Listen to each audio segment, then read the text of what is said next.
इस बीच एक बड़ी खबर ईडी दफ्तर से आ रही है। ईडी कार्यालय में बिल्डर विमल पांडे उर्फ मिट्टू पांडे से पूछताछ हुई है। बिल्डर पल्स डायग्नोसिस सेंटर को जमीन से जुड़ी जानकारी देने के लिए पहुंचे थे ईडी दफ्तर। ईडी कार्यालय में 2 घंटे तक उनसे पूछताछ हुई है। पूजा सिंगल से जुड़े पल्स डायग्नोसिस सेंटर से जुड़ी जानकारियां उनसे ली गई है। ईडी कार्यालय में फिर 4 बजे के बाद उन्हें बुलाया गया है। पल्स हॉस्पिटल से जुड़ी जानकारियां हासिल करने में जुटा हुआ ईडी। इसी कड़ी में बिल्डर विमल पांडे को बुलाया गया था।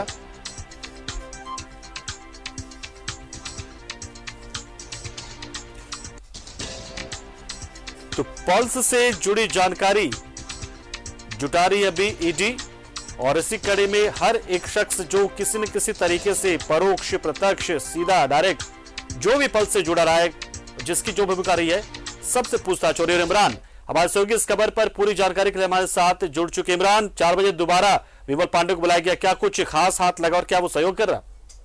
देखिए, इस पूरे मामले में जिस तरह से बिल्डर जो है वो पल्स डायग्नोसिस सेंटर की जमीन से जुड़े हुए जो मामले हैं उनसे पूछताछ के लिए इस पूरे मामले में बुलाया गया था ईडी कार्यालय। जो कि बिल्डर विमल पांडे उर्फ मिट्टू पांडे जो है वो पिछले दिनों भी यहाँ पे पहुंचे थे, तो उसने ही जानकारी दी थी कि जो डायग्नोसिस सेंटर से जुड़ी जो जानकारियां हैं उनको हासिल करने के लिए ईडी के टीम के द्वारा पहले दिन बुलाया गया था। आज जब वो यहाँ पे पहुंचे तो उनसे तकरीबन 2 घंटे अभी पूछताछ हुई है, और जब अभी ईडी के कार्यालय से बाहर निकल रहे थे तो उन्होंने ही जानकारी देते हुए बताया कि जो ईडी की टीम है दोबारा उन्हें 4 बजे बुलाया है। तो संभावना जताई जा रही है कि कुछ जो पेपर्स है, जो डॉक्यूमेंट्स है, उसे लेकर के वो यहाँ पे पहुंचेंगे। क्योंकि पिछले दिनों में जब पूछताछ हुई थी उसके बाद जानकारी देख करके बताया गया था कि वो बिल्डर है और बिल्डर के रूप में उन्होंने डायग्नोसिस सेंटर को जमीन बेची थी, और उसके बदले में उनके जो अपने पैसे थे जो भुगतान किया जाना था, चाहे वो पूजा सिंघल हो या फिर अभिषेक झा हो,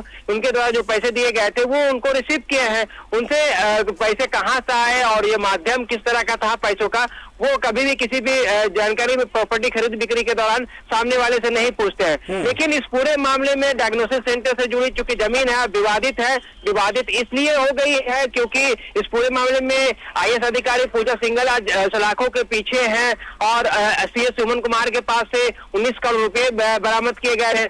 तो इन सारी चीजों का सोर्स जो है वो पता लगाने की कोशिश की जा रही है, और इसी वजह से लगातार उन तमाम कनेक्शन को खंगालने की कोशिश की जा रही है, जानकारी जुटाई जा रही है जो सीधे तौर पर या फिर प्रत्यक्ष तौर से इस पूरे मामले में जुड़े हुए हैं। इसलिए लगातार तमाम उन लोगों को बुलाया जाता है ईडी कार्यालय जिनसे कुछ लिंक्स आगे जो है वो बढ़ सके। फिलहाल बिल्डर्स को जिस तरह से यहाँ पूछताछ के लिए बुलाया गया, 2 घंटे तक पूछताछ की गई और अब उन्हें वापस यहाँ जाने दिया गया है, और फिर वो वापस 4 बजे आने की बातें कहे हैं।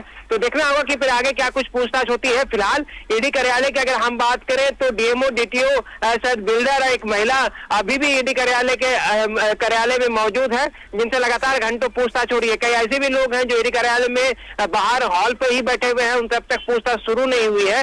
तो जाहिर सी बात है कि ये जो पूछताछ का दायरा है वो धीरे धीरे और बढ़ेगा। आने वाले समय में कई चीजें और भी खुलासे हो सकते हैं। चलिए, बहुत शुक्रिया इमरान, हमारे साथ जुड़े, आप जानकारी आपने दी। तो देखिए, बड़ी जानकारी इस वक्त ये कि बिल्डर विमल पांडे ईडी दफ्तर पहुंचे, जानकारी दी, दोबारा पहुंचे।